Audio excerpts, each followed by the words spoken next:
Hello प्यारे बच्चों, कैसे हो आप सब। आज हम पढ़ेंगे lesson 2 the vice man. Vice man का मतलब होता है चालाक व्यक्ति या चतुर व्यक्ति। पाठ को पढ़ने से पहले हम ये देखते हैं कि यहाँ हमको ये दिया हुआ है, do you know what is barter system. क्या आप समझते हैं बार्टर सिस्टम क्या होता है। बार्टर सिस्टम का मतलब ये होता है कि पहले जब पैसे रुपए ये नहीं चलते थे तो उस समय पर एक वस्तु के बदले में दूसरी वस्तु ली जाती थी। उसको कहते थे वस्तु विनिमय या बार्टर सिस्टम। कि जैसे किसी के पास में गेहूं है, अब उसको दाल की ज़रूरत है तो वो गेहूं दे करके उसके बदले में दाल ले लेता था। इसको कहते थे बार्टर सिस्टम।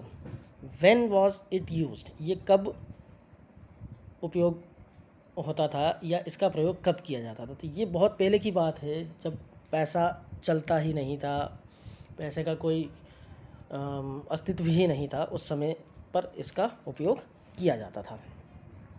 अब आते हैं हम पाठ के ऊपर। Once upon a time there lived a horse trainer in Bhopal who worked for the nawab of Bhopal. एक समय की बात है, भोपाल नवाब के पास में एक हॉर्स ट्रेनर, जो घोड़ों को प्रशिक्षित करते हैं, घोड़ों को ट्रेंड करते हैं, उनको हॉर्स ट्रेनर कहा जाता है, वो रहता था। His name was Bhola and his wife name was Shanti. उसका नाम भोला था और उसकी जो पत्नी थी उसका नाम शांति था। When Bhola retired the nawab gave him a colt and some money. जब भोला रिटायर हो गया अपने काम से तो नवाब ने उसको एक कोल्ट का मतलब होता है घोड़े का बछड़ा, तो घोड़े का बछड़ा और कुछ पैसे दिए। When the colt grew up to be a horse they felt that it ate a lot of fodder. जब वो बछड़ा बड़ा होकर के घोड़ा बन गया तो उनको लगा कि यार ये तो बहुत ज़्यादा चारा खाता है। So Shanti and Bhola decided to exchange it for something else. इसलिए शांति और भोला ने ये डिसाइड किया कि हम इसको किसी और चीज़ से एक्सचेंज कर लेते हैं। This is what happened after that. उसके बाद क्या हुआ वो हम इस पाठ में पढ़ेंगे। शांति कहती है, it is very expensive to feed this horse. इस घोड़े को खाना खिलाना बहुत महंगा है। भोला कहता है, yes it eats like an elephant. हाँ, यह तो एक हाथी की तरह खाता है। फिर शांति कहती है, if we don't sell it will become poor in a few days. यदि हम इसको नहीं बेचते हैं तो हम कुछ ही दिनों में गरीब हो जाएंगे। भोला कहता है, oh yes should I take this horse to the market and try to sell it. ओ हाँ, क्या मुझे इस घोड़े को बाज़ार में ले जाना चाहिए और उसको बेचने की कोशिश करनी चाहिए। शांति कहती, yes this is a right decision. हाँ, यह आपका एक सही निर्णय है। भोला कहता है, what would you like to exchange it for. आप इसके बदले में क्या लेना चाहोगी। शांति कहती, just anything, this horse eats so too much. कुछ भी, ये घोड़ा बहुत ज़्यादा खाता है। भोला कहता है, do not angry with me if I make a poor bargain. यदि मैं अच्छा सौदा नहीं कर पाऊँ तो तुम मुझ पर गुस्सा मत करना, क्रोधित मत होना। शांति कहती है, have I ever complaint to you. क्या मैंने कभी आपसे कोई शिकायत करी है। भोला कहता है, नो नेवर, नहीं, कभी नहीं।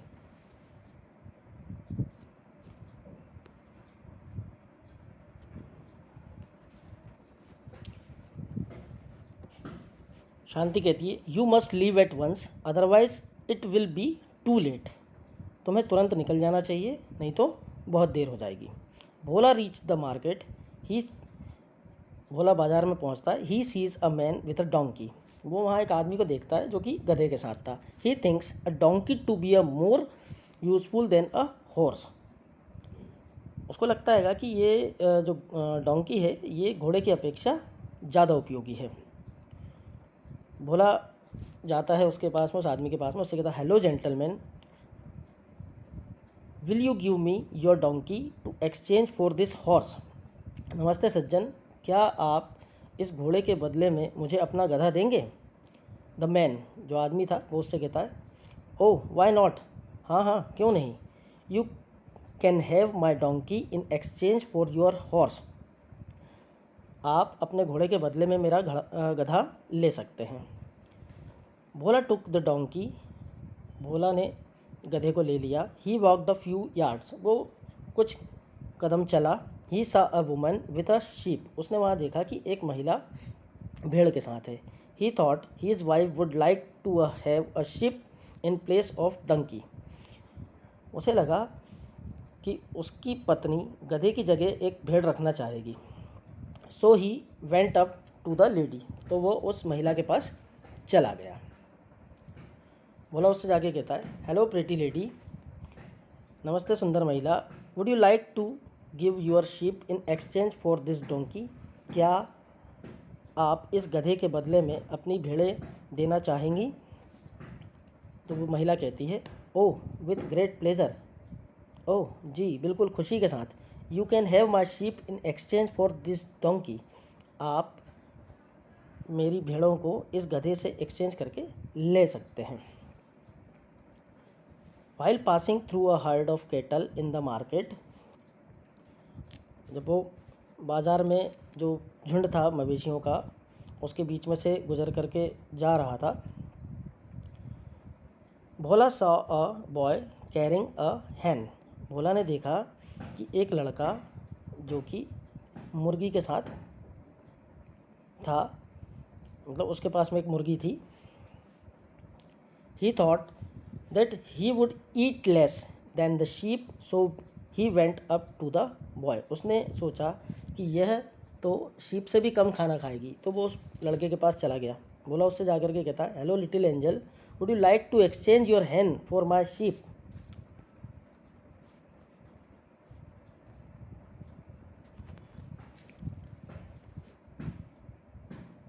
हेलो छोटे प्यारे बच्चे, क्या तुम अपनी मुर्गी के बदले मेरी ये शीप लेना चाहोगे या इससे एक्सचेंज करना चाहोगे? द बॉय स्माइलिंग, लड़के ने मुस्कुराते हुए कहा, yes you can take my hand in exchange for your sheep, हाँ आप मेरी मुर्गी को ले सकते हैं शिप से एक्सचेंज करके। The Bhola met a girl carrying a basket of, then Bhola met a girl carrying a basket of mangoes, उसके बाद भोला को आम की टोकरी ले जाते हुए एक लड़की मिली। तो भोला ने उससे कहा, hello little fairy, what have you got in your basket, छोटी परी आपकी बास्केट में क्या है, आपकी टोकरी में क्या है? तो वो लड़की कहती है, ग्रीन मैंगोस, यानी कच्चा आम, केरी जिसको अपन बोलते हैं। Bhola, my wife loves to eat chutney and these mangoes will make delicious chutney, मेरी पत्नी को चटनी खाना बहुत पसंद है और इन आमों से बहुत ही ज़्यादा स्वादिष्ट चटनी बनेगी। डिलीशियस मतलब स्वादिष्ट। Will you give me your mangoes in exchange for my hen, क्या तुम मेरी इस मुर्गी के बदले में मुझे आम देना पसंद करोगी? The girl, does it lay eggs, लड़की कहती है, क्या यह अंडे देती है? Bhola, of course it does, हाँ बिल्कुल। तो वो लड़की कहती है, all right you can have this mangoes and give the hand to me, ठीक है आप ये आम ले सकते हैं और इसके बदले में मुझे अपनी मुर्गी दे सकते हैं। Bhola took the mangoes and handed over